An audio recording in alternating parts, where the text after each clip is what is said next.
Welcome to Building My Legacy podcast. This podcast is designed for leaders and entrepreneurs who want to leave a legacy and will provide strategies that focus upon key elements for legacy creation, determining your desired impact and its benefit, increasing your legacy's reach by engaging key stakeholders, planning, prioritizing, and executing.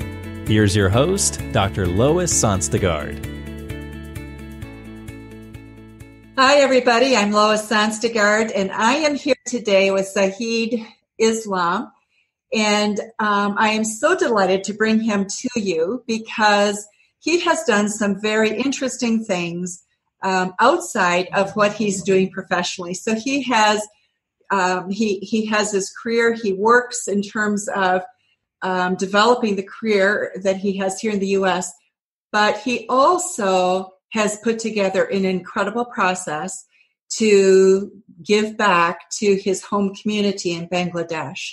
He's building a legacy, and he's doing it while he's doing his work.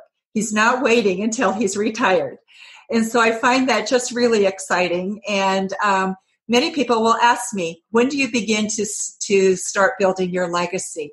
Well, I think Sajid is a great example of when you begin. So Sajid's background is he came from working with enterprises most recently, dealing with being their manager for their global teams as their support person. He has put together systems and processes around the world, and especially in developing countries. So I am going to let Sajid introduce himself further. Then we'll talk a little bit about what he's doing in Bangladesh. And I think you will be just so amazed. Hopefully it will open some ideas in your mind as to what it is that you might be able to do as well. So Sajid, please introduce yourself. Tell us what you would like us to know about you. Sure. Thank you, Lois, for the opportunity. It's good to be here. So first thing, I would want you all to know right now what I'm doing, and then I'll take a step back and kind of talk about, how I ended up doing what I'm doing, and then probably a little bit of more backstory of, where I came from. So obviously you touched on, I was born in Bangladesh. I lived there for the first 17 years. Then I came here to the US at the age of 18, and, for education, I've started doing, I went through college. I did both my bachelor's and master's degree. And then, I graduated, I started working for Silicon Valley company. And now what I'm doing right now is I am launching a marketing agency. So that will handle customer acquisition for small to medium-sized businesses. And prior to this, what I did was in Bangladesh was I was back in 2013, I was looking to do something different for the country where I was born, right? And I didn't want to do something that everyone does, which is either build an offshore office or send money through an NGO. But I wanted to do something that will become a platform and will help people rise up to the level they can rise up to. And through a lot of, thinking, talking to a lot of people, I realized that there is a need for a platform where the next generation of the youth can come together, learn entrepreneurship, and also work together and build a community that supports themselves, right, and helps each other. And that answer led me to creating this, co-working space called Hub Dhaka in Dhaka, Bangladesh in 2013. And I've been running that. And during the course of, running that operation of Hub Dhaka, a problem that I came across was marketing, right? Marketing was a huge pain point for us at that point because I come from a tech background and didn't really spend much time in marketing. However, in every marketing agency that we spoke to, or every marketing agency that I've worked with or we worked with, we found that there was always something that's missing, right? It's either they're super expensive, that's something we could not afford, so we'd have to say no to those agencies, and the ones that we ended up working with, and most of them were like, it was very opaque process, right? And me being me, opaque, yes. Okay. So, it was not very clear. It wasn't very transparent. And I believe in transparency, right? I believe in, if we are paying an agency and they're doing something, we should have access to that data, and we should have access to the numbers, and not just like a distilled form of data that they present to us on a monthly basis. So that, that challenge led me to ask this question is like, how hard can this digital marketing be? Especially it's all digital. It's riding on the tech platform, right? Digital marketing is basically sitting on top of tech. So why can I not build my own team and do our own marketing? Why do we have to outsource it to outside? And obviously sometimes, you do not know what you do not know, and you end up, embarking on another process. So here I was like, launching and running Hub Dhaka, which itself is a startup. And then I said, within this startup, we're going to go build our own marketing team, and we're going to build that thing so that team so that we don't have to go and outsource it to someone else. Right. Well, that was a fantastic journey, very, very challenging, because, along the way, we learned a lot. And then when we were doing this implementations, all of my friends were asking me, how we are getting the results we are getting, and why they are also suffering, or what they're going through the same pain points that I did. So they asked me for help. I started looking at their accounts, and then one thing led to another. And then I realized, there is a big need for marketing as well. This marketing, so started working on a consulting project basis with, just within my circle, as in, hey, I'll go take a look at the marketing campaign. Sometimes, we would actually design and launch their campaigns and manage it as well. And that led me to back in 2017, where I realized, we should just do it full time as well, have just a full-fledged marketing agency that's separate, decoupled from our co-working space, and just run marketing as well. So now I'm running actually two businesses, which is one, Hub Dhaka co-working space in Bangladesh, and now, an awesome digital, it's a marketing agency that, focuses on customer acquisition and the whole life cycle when it comes to marketing. Got it.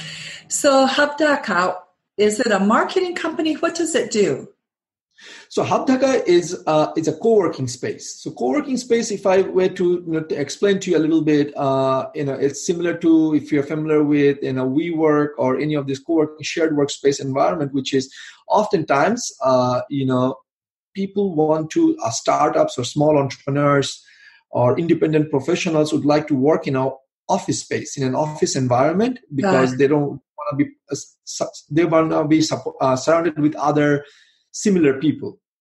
Now, going and getting a commercial space just for a 1 to 5 person team is very expensive. So what we do is we have taken this whole commercial space, and we kind of sell, or not sell, but we kind of have chunks.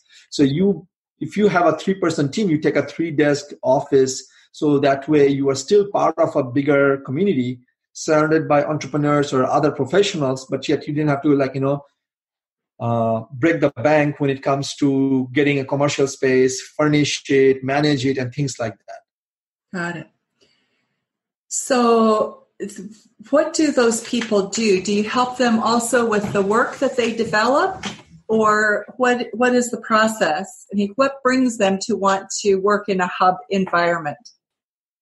So thank you. Great question. So one thing is, obviously, first thing we know that brings them is because they're looking for a office space / commercial work, or a work environment, a professional work environment. Mm-hmm. So that's first. Number 2 is we have different tracks. Right now, we are testing a track where not only they're getting office space, but they're also getting monthly coaching / mentorship from me personally, just because, I happen to have the experience of working both here in the United States and 4 other continents, plus being in Bangladesh. So, I kind of shared some light to them, how they could approach a client or how they should launch their business and things like that.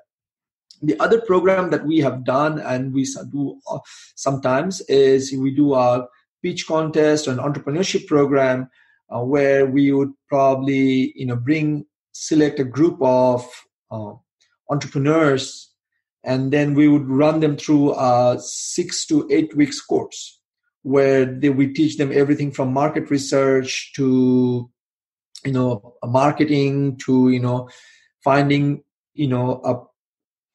launching a minimum viable product to market and, getting a few customers signed up and, getting the feedback, things like that.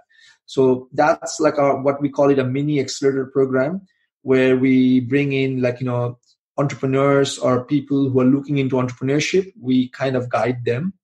Then the second program, in the middle I touched on is we're planning to start or we're going to start right now is the coaching program, monthly coaching to our members. And the first one is I just need an office space to be surrounded by, like-minded people. And I don't want to work from home anymore because this is distracting. Got it. How many people work with you right now? Are you asking it how many people in my team or just in general? In Bangladesh, how many clients have you helped in this process? It's fascinating. So far, it is actually, Louis, but so far we have been able to touch about 50 unique businesses. And I'm not counting the employees or anything else. So to us or to me, the measurement is each new business that either gets, launched because of our space or because of our support or because, they were at a inflection point where they needed the space or they needed that platform and they came to us and we kind of helped them kind of get to that next level. How much, you're doing an incredible amount. Doing coaching plus teaching how to do marketing is, to me, that's very intensive work. How much time do you find that you spend going back to Bangladesh to keep the process going, to keep development going? Can you do some of that virtually? And just how have you gone about it? So, great question. So initially I was spending a lot of time on the ground, right? I was I was going to Bangladesh 6 to 8 times a year. And so that the way I would structure my trips is I would take the last week and a half of a month, the last week of January and the first week of February, and I would couple that so that way I'm there for 2.5 weeks, and then again I would skip 3 weeks, and then I would go back again towards beginning of March. So I was going back and forth a lot, right? And I was probably I was sleeping on the plane. It's just a lot of travel back and forth. And the reason I was doing it initially, early on, it was very important for me to be on the ground. And the reason why I had to come back was my family is here. My wife and my kids are here. I also, at that point, I was still working. I still had a corporate job or job with the enterprise company. So I still had to come back. But like you touched on early on at the beginning of our, discussion is that I didn't wait till I retired to start doing something as a building a legacy. And at that point, I didn't think of I was going to build a legacy. At that point, my thing was, I just want to do something different. I want to give back, right? And how do I give back? And that's the only thing I knew was, hey, why don't I create this platform called Hub Dhaka where entrepreneurs and youth are going to come together and work together and help each other out. But now I can talk about this. And so I was going back and forth a lot, 6 to 8 times a year, working, I would say, about 17 to 18 hours a day, 7 days a week. It's now that I've built the process, now that I've built the system, I don't go there as often, just because, the team is there. We are, just following the process and we are tweaking process as things come up. And, I run most of the stuff virtually. Got it. So given what you've done and your passion really for giving back, what do you dream about? What do you dream that, 40, 50, 60 years from now, when people look back at Sajid Islam, what will they say? What do you want to be remembered for? I want to be remembered for someone who was, who believed that, there is, I'm to think. So, everyone can make a difference, right? You don't have to be the next president or the next military chief to make a difference. Someone common, someone like a general person can also make a difference. Just touch someone similar to you and make a difference. We don't have to aspire to win the next election to wait for a change, right? Change starts with us. So I want to live this. My dream is that I hope I inspire people to pay it forward, to give back, and they realize that if he could start this. When, for Louis, for me, life was great and still is. I mean, knock on wood, I have everything that I could have ever asked for, right? I came from Bangladesh. When I came here, I came with 2 suitcases, and now I have pretty much, a lifestyle, a home, cars, everything. But, I didn't want to stop there. I didn't want to just consume and pass away without, touching some people's life and showing, it is possible. It's hard work, but it is possible. And, we humans are built for purpose. So, my dream is I hope I inspire a few other people to do the same thing as I have done or I'm doing, so that, the world becomes a better place. It's incredible. What are the biggest challenges you faced personally as you've gone about this journey? Anything that it stands out particularly? A lot. In fact, I am writing a book right now, and it's touching on the 5 things I wish I knew when I started in Bangladesh. First of all, I'm writing it still. I haven't shared a lot with you, so you are probably the first person outside my inner circle to find out about it. And the only reason is people should not have to go through the same process that I have gone through, right? Sleepless nights, stress, a lot of things. So in terms of challenges, I think the first challenge was, and probably it was also my level of understanding was, I was born in Bangladesh, I grew up in Bangladesh, so I was there for the first 17 years of my life. So I speak the language. I have, my immediate family is there. However, because I was out for so long, I didn't really have a friend circle, and I didn't have a lot of professional network in place, right? So I just I dove in. It's it's somewhat of me jumping off the cliff and then trying to build a parachute as I'm going down. So challenges wise, I wish I was a little bit more, slowed down a little bit, understood the culture. Right. Again, like I touched on, I've worked in so far 5 continents, and when I was in enterprise or corporate world, and I thought I've seen it all, but I was wrong. Being Bangladesh, which is a very different society, even the next neighboring country is India. There is a big, culture-wise, there are 2 different countries, right? 2 totally different cultures in terms of mindset, things like that. So that created a problem, because here I come from the US, where I've lived 20 some years, and I pretty much I'm Americanized. I have the Western work style, Western philosophy, Western style of management, and I go in there and there's a big clash, culture clash, right?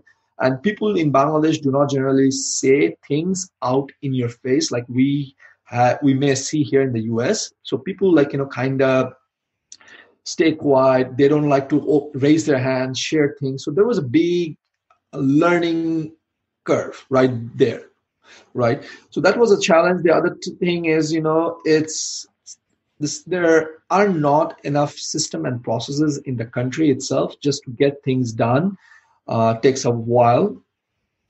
And it's just something had to be built into the timeline, which I didn't know at that point, which means we had a construction crew working day and night, right? And again, if I can just share the thing, when I decided I'm going to build Hub Dhaka, I figured out, I'm going to have this grand vision. I had this grand vision where I'm going to take up this empty commercial space, which is nothing but just a roof, build everything out, and then have it ready by March of 2014. And our first event is going to be a startup weekend event, which is like a 54-hour event where youth comes in and we kind of, do a crash course on entrepreneurship.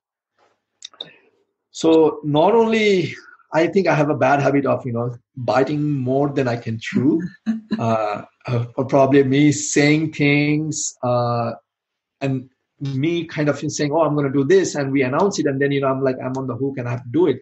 But either way, I didn't want to, change the date of the event. That was a non-negotiable, which basically meant that, we had to get the construction done, which basically meant overcoming all the other logistical challenges that I had, like, things, workers do not show up on time, they don't want to work their full 8 hours, and, everything around it. So those were some of the challenges in terms of, and also I think, hiring. Hiring was a big challenge as well, just because I was looking for people that I'm used to of working in the US and around the world, right? And Bangladesh being Bangladesh, it is a different culture, different, mindset. We were not matching. So it was like hiring took a long time, finding people and then onboarding them and kind of training them. It's just some things, if I have to go back, and probably the book will help anyone who's looking to go back or give back into Bangladesh, would probably help them, and these are some of the things you need to think about and make sure that, you have this points covered before you kind of, launch anything or announce anything officially.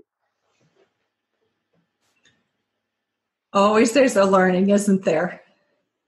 Absolutely, every day. Even now, I learn every day. And I think, sometimes I would say, oh, I've seen it all. But then next thing I know, I blink and I see something new I've never seen before. It's amazing.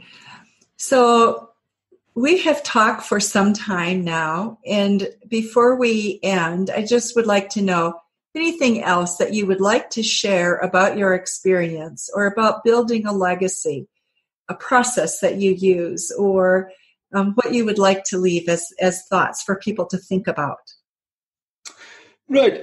So first thing, I would like people to think about is you have to ask yourself why, right? And, the why you are doing what you're doing. Why does it matter, right? Why would you want to, some people would say, legacy, that sounds too, grand, and probably I'm not there yet, I'm young, but you want to start thinking of how can you bring a change into this world, right? And what role can you play to bring that change? And start there. Start small. Don't wait for tomorrow. Tomorrow may not come, right? One regret I have is that why did I not start sooner? Right? Why did it take me all these years to start in 2012 or 2013? So start where you are. Don't wait for the perfect opportunity, and do, whatever you can. And sometimes, it may feel like, your effort is so small that it's going to go unnoticed, but trust me, it will change that one life you touch. And, there are times, I will tell you, there are businesses in Bangladesh now that are employing 20 plus people, and they got started only because I took the effort to go down and host a pitch contest, like in a business idea pitch contest, right? And that brought ideas to other people's mind. And this guy, he started an app development company in Bangladesh, and now he has 20 plus employees. So wow. Look at, I'm serious. That's what, Lois gives me the joy. And, he comes and tells me that, Sajid, and in Bangladesh, they address seniors as bhais. So they say, Sajid bhai, if you hadn't done that contest, I was a student about to graduate and I was going to go work. But now I've started my company and we have all these employees. Right. And going in, I didn't think of that, Louis. All I thought was like, let me open their horizons. Let me give them an opportunity. Let me present it and see what they do. So I think, sometimes when we think of legacy, we would probably start thinking like, oh, I have to do this. I have to become the next billionaire. I have to be I would change the question to like, what can I do now to change a life? Right. And whatever it is, whether it's climate change or, anything in your community, anything in your neighbor, and, you will automatically find the next step and move on from there. It's incredible advice. And you're right. If you can't see what's in front of you, you're not going to see the bigger picture either, probably. And I think that's what's limited our vision and our ability to really create more change. We continue to have huge problems that we don't solve. And it doesn't seem to matter whether you're a developing country or a developed country. We have very similar issues in terms of human ability to solve problems. And part of it is we haven't shared ourselves and helped them to really go about that process. And if I may add to that, Lois, I think it's because of the way media portrays. Like, media is always trying to share, which billionaire gave away what wealth, right? And that makes us feel like, sometimes, I have only like, $10,000 in my bank. Am I good enough, right? I will only take myself as as an example, and I've thought that. Right? Oh, I don't have $1 billion. I don't have $10 million. Am I good enough? Am I big enough? And, at one point, and I think my turning point was in 2012 when my daughter was born, right? And that's when I started asking this question is like, what kind of a world am I going to leave behind for her, right? What am I going to basically be able to do, and how can I make that change in our environment? And that's what, that question, what can I do now, rather than waiting for that $10 million cash in my bank or be the millionaire and then do something, got me started in building Hub Dhaka, and here I am today.